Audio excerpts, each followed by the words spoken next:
আলাইকুম এভরিওয়ান। এই গরমের ভিতরে না থাইকা সবাই ইউরোপের লোক অ্যাপ্লাই করেন।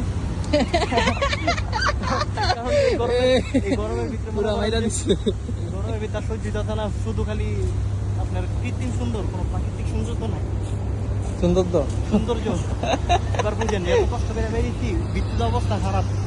আপনারা ইউটিউবে দেখেন যে দুবাই এত সুন্দর, তাও সুন্দর ঠিক আছে, কিন্তু বিদ্যুৎ মনে করেন যে একবারে আপনারা ফ্রাই করে লাগবে, মজা নাই কোনো। যতক্ষণ ঠান্ডা থাকবে ততক্ষণই মজা, আবার গরম হয়ে গেলে পুরো দুনিয়ায় গরম। ইউরোপে অ্যাপ্লাই করেন, ইউরোপে যান, এরা থাকেন না। ইউরোপে যাবেন, কাম করবেন, 2 টাকা কম কামাইবেন, ইউরোপে থেকে শান্তি পাইবেন, মজা পাইবেন, ফিল জীবনে কি টাকায় সব কিছু, সব করতে সব। এখন ইউরোপে যান, একটু বরফের মজা লন। ভাই আপনি ইউরোপে যান না কে? ইনশাল্লাহ আপনি যান না কে? যাবো, সময় হোক, সময়ের অপেক্ষা আছে। কয়দিন লাগবে আপনার সময়? আল্লাহ জানে কতদিন লাগে।